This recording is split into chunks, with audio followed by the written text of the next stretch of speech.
나가는 통신비가 부담스러우신 분들을 위해서 통신비를 비교해주는 사이트가 있다고 해요. 그 사이트에서 이제 저희를 후원해 주시기로 했는데 그 사이트가 어떤 사이트인지 한번 보고 오시죠.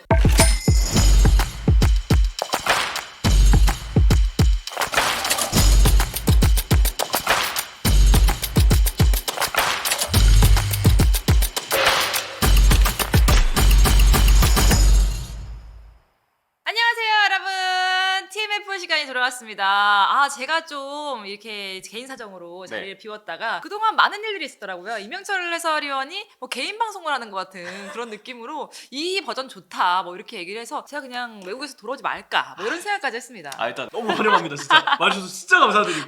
근데 되게 잘하시던데요? 저 죽기 직전이었거든요, 진짜로. 이게 혼자 뭔가 끌고 간다는 게 부담도 되게 많이 되고, 한편으로는 사실 어쨌든 방송에서도 이렇게 뭔가 새로운 어떤 이야기를 전해드릴 수 있고 새로운 관점에서 제시를 해야 되기도 하고, 저는 전문 진행자가 아니기 때문에 제가 방송하는 거는 그냥 책 이렇게 그냥 겹겹이 그냥 카테고리 정리 안 하고 쌓아놓는 것과 다름이 없다고 생각을 해요. 누군가는 진행과 정리를 해주셔야 되는데 전문가분께서 오셨기 때문에 전 진짜 너무 든든합니다 지금. 진짜 이명철 위원님 말도 잘하시고 혼자 개인 방송 괜찮았잖아요. 혼자 그 채널을 좀 팔 생각 없어요? 지금으로서는 생각이 없어요. 그 채널을 파면 인스타에서 잘리는 건가? 그런 건 아닌 거죠? 그건 이제 형님들의 결정에 맡겨야 되겠지만 제가 왠지 하면은 너무 바빠져서 중간에 열정을 잃어버릴까봐. 그 말이구나. 나 너무 바쁘니까 내 것까지 못하겠고 여러분이 불러주시는 것만으로도 충분하다 뭐 이런 얘기인 건가요? 네, 원투펀치로 충분합니다. 저. 근데 원투펀치 그 시간에 원투펀치에 쏟아야죠. 저희 1부 주제는요 바로 코리안 리거들의 활약이 좀 대단해요. 그래서 조금 어깨가 좀 으쓱한 그런 느낌이 요즘 들고 있죠. 네, 대단합니다. 일단 골 소식도 전해주고 있고 일단 부상 중인 손흥민 선수는 빠른 회복을 좀 바라겠고, 그렇죠. 또 황희찬 선수도 이제 주전 경쟁에서 아직은 조금 미어 있는데 올 시즌 다시 반등할 수 있길 바라지만, 그래도 뭐 김민재 선수나 황인범 선수, 마인츠의 또 이재성, 홍현석 다 좀 좋은 소식들을 많이 전해주고 있죠. 그래서 오늘은 조금 어떤 소식들이 있는지에 대해서 코리안 리거에 대해서 정리를 해주셨다고 해서 들어보려고 하는데, 먼저 김민재 선수 얘기부터 해볼게요. 프랑크푸르트전에서 이제 3대3으로 비기긴 했지만 김민재 선수가 골을 넣었습니다. 이게 시즌 첫 골이었죠. 최근에 수비적으로 워낙 김민재 선수가 칭찬을 많이 받고 있었습니다. 콤파니 감독은 센터백에게 도전적인 수비를 맡기고 있는데 김민재 선수가 그 도전적인 수비를 너무 잘 해내고, 또 콤파니 감독이 케어를 잘해주더라고요. 선수에 대해서 언제 튀어나가서 수비를 해야 되는지, 언제는 물러서는 판단을 해야 되는지 1대1로 계속 뭔가 가르침을 주고, 그러면서 김민재 선수도 배워가는 게 많다고 하는데, 그래서 김민재 선수가 우리가 나폴리 때 봤던 그 괴물 김민재의 폼을 확실히 바이에른 뮌헨에서는 점점 찾아가고 회복하고 있는 단계에 있다. 근데 골까지 넣었습니다. 우리가 확실히 그런 얘기를 제가 형철 위원님하고 한 것 같아요. 김민재 선수가 그렇게 좀 잘 나갔을 때가 있었는데 요즘에 뭔가 악재와 본인의 좀 심리적인 것과 여러 가지로 어려움으로 인해서 좀 힘든 것 같은데, 콤파니 감독이 와서 조금 신뢰를 받는 것 같으니 한번 기대해보자라고 했는데 그게 좀 결과가 나온다고 볼 수 있는 거죠. 그렇죠. 그래서 이 9월 A매치 이후로 10월 A매치에 접어드는데, 그 한 달 동안의 바이에른 뮌헨에서 일정 기간 동안에는 김민재 선수는 뭐 정말 계속해서 주가를 올렸다. 그렇게 정리할 수 있는 흐름이었습니다. 그러면 이날 활약은 구체적으로 좀 어땠었어요? 이날도 마찬가지로 이 프랑크푸르트가 역습 위주의 축구를 좀 많이 구사하는 편이거든요. 바이에른 뮌헨전이 아니더라도 올 시즌 그 최근에 분데스리가 득점 1위를 차지하고 있는 마르무시와 긴 다리에 속도가 붙었을 때 굉장히 빠른 발, 그리고 넓은 움직임을 자랑하는 에키티케가 정말 빠르고 넓게 움직이면서 상호 보완 쪽으로 프랑크푸르트의 역습을 잘 이끌어주고 있어요. 그리고 아래쪽에서도 최대한 전방쪽으로 빠르게 볼을 보내서 상대의 수비들이 미처 복귀하기 전에 빠른 템포로 공격을 마무리 짓는 프랑크푸르트의 그 경기 운영이 토프멜러 감독 아래에서 지금 올 시즌 정말 좋은 기세를 자랑하고 있거든요. 분데스리가 1, 2위 팀 간의 경기였기 때문에 이 경기는 이미 기대가 좀 많이 됐었고, 김민재 선수의 마르무시와 에키티케를 어떻게 막을지도 주목이 좀 많이 됐던 경기인데, 에키티케를 좀 많이 만났거든요. 근데 에키티케에게 공이 가기 전에 도전적인 수비, 딱 먼저 볼을 커팅해내거나 아니면 경합을 해서 볼을 탈취해내거나, 이렇게 좀 라인이 많이 올라가 있는 상황에서도 주로 경기장 중앙 부분에서 에키티케와의 힘싸움을 거의 대부분 김민재 선수가 승리하는 경우가 많았고, 레버쿠젠전 때는 이제 테리에 선수를 김민재 선수가 미리 조기에 끊어내면서 테리의 경기 관여도를 좀 줄였거든요. 근데 이번 경기에서도 에키티케에 대해서는 김민재 선수가 효과적인 수비를 좀 보여줬다. 그렇게 정리할 수 있는 이번 경기였죠. 그게 확실히 좀 김민재 선수가 마음적으로 안정이 됐다고 느껴지는 게, 김민재 선수가 특히 잘하는 부분이잖아요. 근데 그런 부분이 조금 마음이 앞서고 몸이 컨디션이 안 좋아서 실수로 이어질 때가 좀 많았단 말이에요. 그렇죠. 그런데 이번에는 좀 잘했다라는 것은 김민재 선수가 좀 안정적으로 컨디션이 들어갔다라는 걸 좀 볼 수 있는 것 같아요. 그런데 3대3이어서 그런지 결과가 결과적으로는 이후에 3골을 허용을 했잖아요. 그래서 평점을 4점을 받았더라고요. 근데 4점은 물론 이제 사실 수비에서의 실점은 전체 수비진의 책임이 없지 않을 수 없습니다. 그렇죠. 김민재 선수도 사실 3번째 실점 과정에서 하필 헤더로 처리한 그 볼이 상대에게 가는 바람에 네. 뭐 불운했다고 볼 수 있긴 하지만 그래도 어쨌든 실점 과정에서의 좀 아쉬운 포인트가 없었던 건 아니거든요. 근데 이 경기는 저는 그렇게 생각해요. 노이어 골키퍼의 선방도 사실 조금 떨어진 부분이 있고 우파메카노가 부상으로 빠진 것도 좀 어려웠고 그리고 마르무시가 은근히 우파메카노를 상대로 꽤 잘해줬어요. 네. 그리고 마찬가지로 게헤이루나 뭐 알폰스 데이비스도 상대의 빠른 발을 가진 자원들에게 조금 흔들리는 모습들이 있었는데 더 이상 수비진 개개인에게 특정 장면에서의 이런 부분들이 아쉬웠다. 이번 경기에서 이 선수가 뚜였다.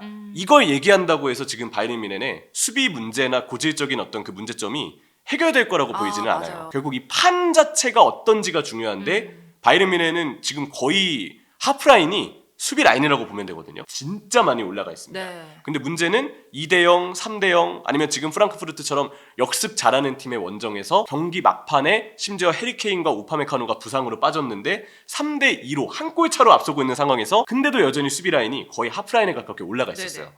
이런 환경이면 아무리 수비진이 정말 좋은 수비진이 갖춰져 있다고 해도 그 수비가 한 번이라도 운이 따르지 않는 이상 네. 아니면 약간이라도 실수를 하게 되면 그게 곧 치명타가 되거든요. 프랑크푸르트는 그걸 계속 노리고 있었고 바이에른 뮌헨은 최근 빌라전도 그렇고 이번 프랑크푸르트전도 그렇고 너무 올라간 수비 라인 때문에 상대에게 알아서 우리가 이런 부분은 공략당할 여지가 있습니다. 우리 약점이 이겁니다. 거의 드러낸 상황에서 경기를 했기 때문에 이거는 수비진이나 골키퍼 물론 뭐 장면으로 놓고 보면은 아 이건 좀 아쉬웠다라고 뭐 얘기할 수 있는 게 없진 않겠지만 제가 볼 때 근본적으로는 지금 바이에른 뮌헨이 너무 많은 위기와 명확한 약점을 내주고 있는 것이 문제다. 이게 결국 전술적인 문제인 거잖아요. 그렇죠. 우파메카노가 결과적으로 지금 부상을 당했단 말이에요. 네. 그렇기 때문에 수비진에 더 큰 구멍이 좀 생겼다라고 볼 수 있을 거고 그걸 메우기 위해서 김민재 선수가 좀 더 활약을 많이 해줘야 되기 때문에 요구되는 게 많아진단 말이에요. 그럼 그렇다면 지난 시즌에 또 혹사 논란이 있었잖아요. 아 김민재 그렇죠. 선수가. 네. 그런데 또 이번 시즌도 그렇게 되면은 이 이후에 전술적으로도 좀 굉장히 많은 역할이 필요하고 거기다 수비진에 구멍이 생겼기 때문에 더 필요하고 그러면 김민재 선수가 또 금방 힘들어지지 않을까. 결국 안정적이 됐는데 힘들어진다. 이건 조금 안 좋은 일일 것 같거든요. 그렇죠. 대신에 우파메카노가 그래도 이제 곧 A매치 기간이기 때문에 2주가량은 바이에른 뮌헨이 경기가 없거든요. 네. 네, 이번 주는 없고 다음 주 주말부터 경기가 있잖아요. 그동안 우파메카노가 얼마나 빠르게 회복할 수 있을지가 관건일 것 같고요. 지금 이토 히로키 선수는 그래도 훈련을 좀 하고 있다는 이야기가 있어서 잘하면 10월 한 말쯤부터는 그래도 경기를 뛸 수 있다는 이야기가 좀 있거든요. 그러면 이토 히로키가 또 중앙 수비 숫자를 채워줄 거기 때문에 일단 바이에른 뮌헨은 이토 히로키가 빠르게 좀 돌아오기를 그리고 부디 A매치 기간 동안 우파메카노가 부상을 좀 회복하기를 저희 촬영 시점에는 아직 우파메카노의 그 부상 경위에 대해서 명확한 보도가 나오지 않았기 때문에 일단 이렇게 좀 좋은 어떤 상황으로 결과가 좀 이어지기를 지금 바이에른 뮌헨은 바라야 할 것 같고요. 햄스트링인 거죠? 네, 지금 근육 쪽. 햄스트링이면 사실 뭐 2주면 빨리 회복되는 거고 뭐 길면은 4주까지 가니까 이게 어떻게 될지는 좀 두고 봐야 되겠네요. 생각보다 그래도 선수가 뭔가 아예 파열되기 전에 경미한 쪽 통증을 느꼈을 가능성도 있으니까 네네네. 그러면 정말 이후의 관리를 통해서 그래도 부상의 정도를 좀 줄일 수 있거든요. 부디 그런 상황이기를 좀 바라야 될 것 같고 김민재 선수는 아마 많이 바쁠 겁니다. 라인이 올라가 있는 그 전술을 콤파니 감독이 그래도 그 기본적인 플랜 A의 그 큰 틀을 바꾸진 않을 거예요. 지금 수비 실점이 이렇게 많다고 해서 바로 저기 뭐 콤파니 감독이 이전에 션다이치가 뭐 에버튼이나 번니에서 그런 것처럼 라인 내려서 수비하는 축구를 하진 않을 거거든요. 또 투엘의 바이에른 뮌헨처럼 라인을 너무 내리지도 않을 거고요. 그쵸. 그래서 라인이 올라가 있는 상황이 많긴 할 텐데 문제는 이렇게 라인이 올라가 있는 상황이 에릭 다이어처럼 발이 빠르지 않은 수비에게는 좀 부담을 줄 수 있고 그러다 보니까 다이어 선수가 지금까지는 콤파니 감독에게 좀 우선적으로 기용이 되진 않았거든요. 우파메카노가 일단 돌아와야 된다. 그리고 이토 히로키도 빨리 부상에서 회복해야 된다. 그렇죠. 네, 그리고 그런 동안에 김민재는 너무 많이 고생할 것 같다. 네, 그런 얘기를 좀 해야 될 것 같습니다. 그러면 결국에는 에릭 다이어 때문에 좀 본인의 자리를 뺏긴 것도 있었잖아요. 만약에 이렇게 되면 에릭 다이어가 이렇게 기회를 받게 되면서 점점 본인의 뭔가 존재감을 알리게 되면 나중에 부상 선수들이 다 돌아왔을 때 그럴 때 김민재 선수가 또 좀 위험할 수도 있는 걸까요? 어떻게 보세요? 지금은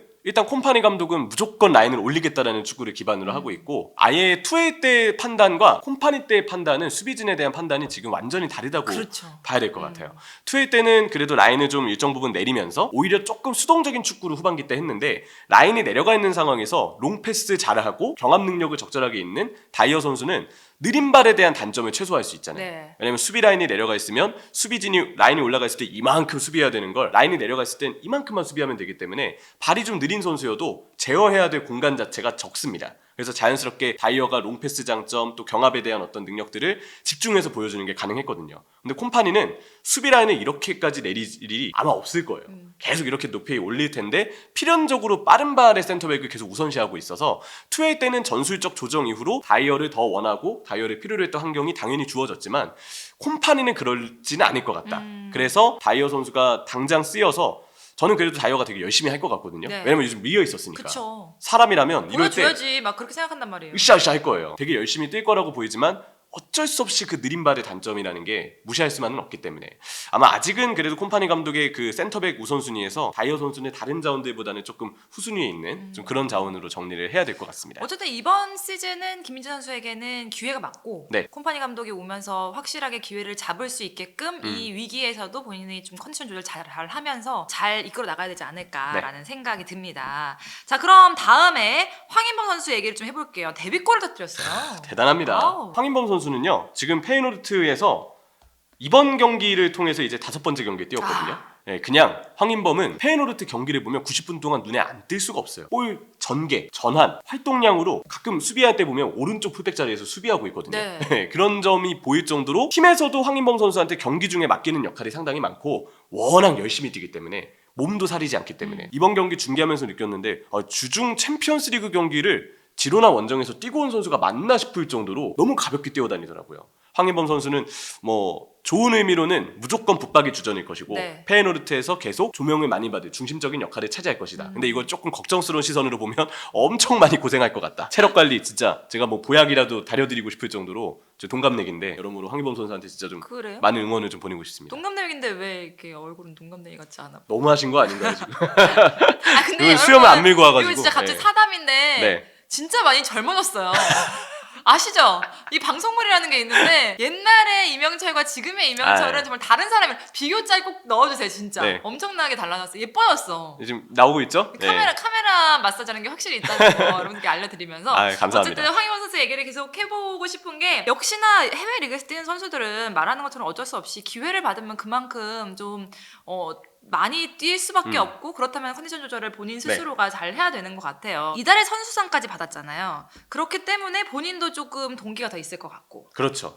아무래도 팀에 가자마자 등록이 되고서부터는 계속 선발이거든요. 챔피언스리그 레버쿠젠전이 이제 페이노르트에서의 데뷔전이었고 이후에는 리그 경기, 챔피언스리그 가리지 않고 주중 주말 경기를 연거푸 뛰고 있는데 구단에서 얼마나 황인범 선수를 놀라워하는지 느낄 수 있고 동료들도 그런 이야기를 하더라고요. 황인범이 볼을 잡으면 좀 믿을 수 있다. 나에게 볼이 올 것이다라는 어떤 신뢰가 있다. 그런 어떤 이야기들을 많이 하고 네덜란드 쪽의 매체에서도 황인범이 정말 그라운드 위에 있는 모든 선수들에게 볼을 줄 수 있는 존재다라는 그 표현까지 쓰고 있거든요. 그만큼 황인범 선수의 그 패스 능력과 동료를 지원해내는 능력은 네덜란드에서 이미 많이 인정을 받고 있다. 그렇게 또 정리할 수 있을 것 같습니다. 팀도 뭐 동료들도 네덜란드도 다 황인범 선수 인정하고 있는데 사실 선수가 잘 올라가려면 이 선수가 잘하는 것만 있어서는 안 되고 그 팀이 잘해야지만 또 조명을 받잖아요. 페이노르트는 지금 어느 정도 좀 올라갈 수 있을 거라고 보세요? 사실 무승부가 그동안 너무 많았어요. 무패를 달리고는 있었지만 승리는 2승에 불과했고 무승부가 무려 4번, 3무였거든요. 페이노르트 입장에서는 너무 무승부가 많다. 그래서 지금 선두권으로 치고 올라가기에는 너무 승점을 많이 초반에 못 쌓아서 흔들리고 있었고 또 프리스케 감독의 경기가 오늘 뭔가 이야기하는 감독의 좀 공통점이 다 수비는 신경을 안 쓴다는지 모르겠지만 프리스케도 올 시즌에 아르네 슬롯 감독의 후임으로 지금 슬롯은 리버풀에 있기 때문에 페이노르트에 새롭게 부임을 했는데 공격적으로는 그래도 페이노르트의 선수단이 워낙에 좋아서 에레디비지에서는 체급으로 찍어 누르는 게 가능합니다.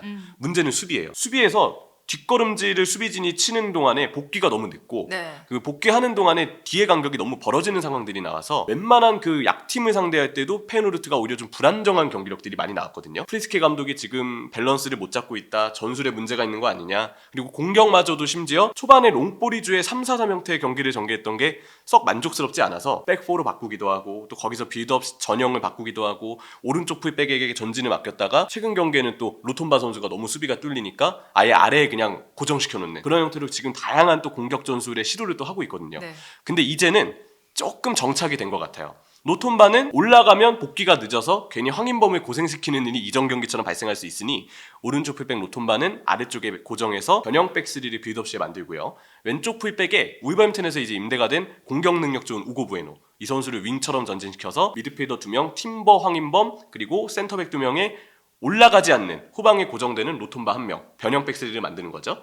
3-2-5로 공격을 전개하는데 여기서 왼쪽 풀백 우고 부에노의 전진과 크로스, 그리고 오른쪽에서는 이제 이 아무래도 윙 자원들이 흔들어주는 형태의 좀 드리블, 이런 식으로 측면 쪽에서의 넓은 공격과 빠른 전환이 지금 페이노르트에게는 좀 무기가 되고 있다 생각이 들고요. 제일 문제는 수비로의 전환과 복귀인데 다행히 이번 트벤테전에는 1차 압박도 좋았고 상황에 따라서 조금 물러서는 수비를 해야 될 때는 물러서는 형태까지 보여주면서 이전 경기들보다는 프리스케의 페노르트가 압박도 좀 좋아졌고 나름 경기 운영의 묘도 살려줬다. 아직 완전하진 않지만 그래도 조금씩 이번 트벤테전을 통해서 또 지난 지로나전을 통해서 자신감을 얻을 수 있는 좀 페노르트의 상황이 아닌가라는 생각입니다. 페노르트에서 확실히 황인범 선수가 주전 자리를 꽤 찬 건 맞고 네. 이게 어디까지 좀 잘 갈 수 있을지를 우리가 계속 응원하면서 지켜봐야 되겠다라는 결론인 것 같아요. 우니온 베를린이 도르트문트를 또 이겼어요. 정우영 선수가 또 67분 뛰었잖아요. 네. 어떤 활약을 좀 했었을까요? 우니온 베를린에서는 이제 그만큼 신뢰를 두텁게 쌓고 있는 것 같습니다. 네. 사실 프라이부르크에서도 말미 때는 조금 밀린 느낌이었고 이전 팀이었던 슈투트가르트전의 시절에도 좀 정우영 선수의 입지 자체는 조금 불안정했었거든요. 근데 우니온 베를린은 딱 정우영 선수가 원하는 스타일을 할 수 있는 스타일을 팀이 원하고 있고 그러면서 자연스럽게 팀이 필요로 하는 역할을 정우영 선수가 하다 보니까 보스 벤송 감독도 정우영 선수를 마음에 들어하는 것이 아닌가, 좀 정말 좋은 팀을 찾아갔다라는 생각이 일단 좀 드는 것 같고요. 정우영 선수는 말 그대로 이곳저곳 다 뛰어다녔습니다. 이 경기를 뛸 때 지금 풀타임 경기를 뛰지 않고 거의 후반전 중반까지 뛰고 계속 교체 아웃이 되고 있거든요. 근데 경기를 보면 그럴 수밖에 없어요. 우니온 베를린의 전방 자원들이 정말 미친 듯이 뛰는데 네. 상대 센터백이 보이 잡잖아요. 바로 수비하려고 상대 박스까지 뛰어 들어갑니다. 그리고 정우영은 측면 쪽에 좀 배치되어 있는 경우가 많다 보니까 상대의 왼쪽 풀백이 전진해요. 그럼 그걸 또 자기 진영까지 끝까지 쫓아가서 또 수비를 합니다. 그리고 볼을 가져와요. 그럼 또 전방에 침투를 해야 되기 때문에 또 정우영이 빠르게 뛰어서 박스 쪽으로 또 뛰어 들어가서 또 침투를 해요. 근데 이게 정우영이 가지고 있는 장점, 미친 듯한 활동량, 네. 그리고 좋은 침투 능력, 네. 그런 순간적인 그 빠른 움직임과 활발함이 딱 정우영 선수의 어떻게 보면 강점인데 우니온 베를린이 필요하는 역할에 어떻게 보면 가장 부합한다라고도 볼 수가 있겠죠. 팀을 정말 잘 만나는 것도 중요하잖아요. 네. 딱 여기에 맞는 거라고 할 수 있겠네요. 그리고 우니온 베를린도 정우영 선수를 잘 택한 것 같아요. 왜냐면 지금 독일에서 정우영 선수가 있는 팀이 딱 정우영이 있는 동안에 성적이 되게 좋거든요. 네. 프라이부르크가 그랬고 지난 시즌 또 슈투트가르트 분데스리가 맞아. 준우승 팀이죠. 여기에 대해서 지금 우니온 베를린도 초반 성적이 좋습니다. 지금 우니온 베를린이 지금 선두권 경쟁이 한창인 분데스리가에서 6위인데 이번 경기 끝나고 6위로 올라섰어요. 그렇죠. 도르트문트를 이제 넘어섰죠. 1위 바이에른 뮌헨과 승점이 3점 차. 지금 우니온 베를린은 지난 시즌 이맘때쯤에 사실 되게 좀 부진했는데 올 시즌은 이거 꼭 정우영 선수를 영입해서라고 말하기는 힘들겠지만 괜찮아졌어요. 근데 그런 거 있다. 꼭 이 선수를 데리고 왔는데 우리가 잘하잖아요. 그럼 이 선수에 대한 신뢰가 더 높아지고 그죠. 특히 스포츠인들은 몰라요. 외국도 그런지 모르겠지만 뭐 한국 선수들은 거의 뭐 문지방을 밟아서 승리를 했다 이러면 문지방을 계속 밟거든요. 네. 그런 좀 루틴이 있잖아요. 징크스 같은 게. 그쵸. 그런 것처럼 확실히 그런 역할이 정현 선수가 좀 상승하는데 같은 역할을 시너지를 낼 수 있을 것이다라고 좀 예측이 되네요. 감독들은 사실 이런 유형의 선수를 안 좋아할 수가 없어요. 정말 성실하게 뛰기 때문에 네. 어떻게 보면 정우영 선수가 그런 굳은 일도 마다하지 않고 열심히 해주면서 우니온 베를린에 지금 딱 필요로 했던 그 존재가 되어주고 있다. 관건은 이런 강도 높은 압박 전술은 당연히 선수의 컨디션이 100%여야 이 전술에서 문제없이 역할을 수행할 수 있고 그래야 감독도 원하는 퍼포먼스가 경기에서 나올 수 있거든요. 좀 체력이나 컨디션 관리를 정우영 선수가 시즌 끝까지 잘해줘서 계속 100%의 몸 상태로 좋은 컨디션으로 보스 벤송 감독에게 눈도장을 좀 찍기를 바라야 되겠죠. 활동량이 많으니까 역시나 컨디션 관리가 중요하다라는 걸 정현 선수한테 다시 한번 이렇게 응원의 메시지를 보내고 싶다라는 생각이 드네요. 자, 마인츠로 가보면 이재성, 홍혜서 선수가 있잖아요. 이재성 선수는 뭐 선발 출전 이후에 확실히 계속해서 잘하는 모습을 보여주고 있고 네. 홍혜서 선수는 뒤에 나왔어요. 여기에 대해서 좀 홍혜서 선수가 어느 정도 팀의 신뢰를 받고 있다라고 볼 수 있는 걸까요? 이번 장크트 파울리전 말고는 홍현석 선수가 마찬가지로 마인츠의 가장 가자마자 쭉 선발로 뛰었습니다. 네. 그 이전에 하이덴하임전의 전반전 한 20여 분을 뛰고 교체 아웃이 됐는데 이거는 부상 때문이 아니고요. 그 당시 그 마인츠가 갑자기 이른 시간에 퇴장자가 나오면서 홍현석 선수가 퇴장으로 인한 사고 상황 때문에 네. 어쩔 수 없이 수비 숫자를 채워야 돼서 그쵸. 급하게 교체 아웃이 됐어요. 이적한 뒤로 계속 선발로 뛰면서 홍현석 선수는 나름 이 마찬가지로 지금 마인츠에서는 신뢰를 좀 받았다라고 정리할 수 있는데 사실 마인츠가 올 시즌 홍현석 자리에 지프, 비도비치 그리고 오니시보도 초반에 중앙 공격수가 아닌 오른쪽 좀 처진 공격수로 기용을 하면서 지금 홍현석 선수가 뛰고 있는 자리에 오니시보도 배치가 된 적이 있었거든요. 그러니까 이 자리를 뛸 수 있는 옵션이 지금 마인츠는 영입과 뭐 기존 선수의 위치 변화 등을 통해서 굉장히 지금 많은 상황인 거예요. 근데도 홍현석이 가자마자 선발을 꿰찼고 이번 경기 딱 한 경기만 일단 선발 명단에서는 빠졌습니다. 네. 지프가 대신 나왔거든요. 근데 지프가 이번 경기 때 나와서 자기가 마인츠를 위해서 뭘 할 수 있는지는 제가 볼 땐 보여줬다라고 느꼈어요. 홍현석 선수는 조금 더 강한 전방 압박 그리고 워낙 기본기가 좋은 선수여서 이곳저곳의 동료들과 패스를 주고받는 볼 순환에 기여하는 정도가 상당히 좋은 선수고요. 지프는 좀 더 공격적으로 침투해서 네. 박스 쪽에서 직접 마무리를 노리거나 아니면 상황에 따라서는 중거리 슛까지 시도하는 그런 좀 한 방에 스탯을 쌓을 수 있는 확률은 지금 당장은 어쩌면 지프 선수가 조금 더 높을 수 있거든요. 아마 상황에 따라서 또 상대 팀과의 어떤 그 상성에 따라서 마인츠가 전략적으로 지프와 홍현석 선수를 조금 번갈아 쓰지 않을까. 근데 지금까지의 그 분위기로 봤을 때는 홍현석 선수가 이번 한 경기 선발이 아니었다고 해서 뭐 주전 입지에서 위태롭다, 뭐 지프에게 밀렸다 이렇게 볼 수 있는 단계는 전혀 아니라고 생각합니다. 그냥 좀 뭐라 하죠, 경쟁 구도를 만들면서 적재적소에 좀 선수를 활용하는 느낌이라고 보면 되겠나요? 그렇죠. 근데 그런데도 불구하고 이재성은 계속 선발이잖아요. 아, 그쵸. 네, 이재성의 그 팀 이미 뭐 내에서의 이재성은 위상이나 네. 활약은 말하면 입이 아플 정도입니다. 그렇죠. 네. 그래서 우리는 오늘 그렇게 이재성을 얘기하지 않았고 너무 왜냐면 잘했으니까. 계속해서 잘하고 있고 네. 신뢰도 받고 있다는 걸 너무나 잘 알고 있으니까 그래서 홍현석 선수를 얘기를 했는데 어쨌든 뭐 걱정할 필요까지는 없다라는 게 이제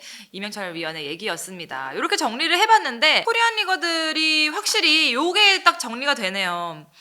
잘 기회를 잡고 있고 그렇지만 확실히 컨디션 조절을 잘 해야 되는 상황인 건 맞다. 네. 왜냐하면 활동성도 많고 위치적으로 봤을 때도 요하는 것도 굉장히 많기 때문에 본인 컨디션을 얼마나 잘 관리하느냐 이건 뭐 사실 해외 나가는 모든 코리안 리거들이 다 해야 되는 일이 아닐까라는 생각이 듭니다. 능력이 있기 때문에 해외에 나간 거기도 하고요. 그리고 그들이 그런 컨디션 관리의 중요성을 강조받을 만큼 소속팀에서의 입지가 점점 올라오고 있거든요. 네. 오늘 언급드린 선수들은 그만큼 우리가 주말마다 요즘엔 또 주중 경기도 많은데 계속해서 클럽팀에서의 그 활약을 지켜볼 만한 가치가 충분하기 때문에 이분들 덕분에 이 선수들 덕분에 우리가 해외 축구의 다양한 팀들의 경기를 팔로우하는 재미도 좀 더해지지 않나라는 생각입니다. 아 근데 손흥민 선수 부상이고 좀 황희찬 선수가 좀 올랐으면 좋겠고 요건 좀 아쉽네요. 그러니까요. 프리미어리그에 지금 한국인 선수 2명인데 조금 더 빠르게 그러니까요. 다시금 골 소식을 좀 전해주길 기원하겠습니다. 뭐 이렇게 분위기가 좋으니까 금방 빨리 또 잘하지 않을까라는 생각을 해보면서 1부는 마치도록 하겠습니다. 안녕히 계세요.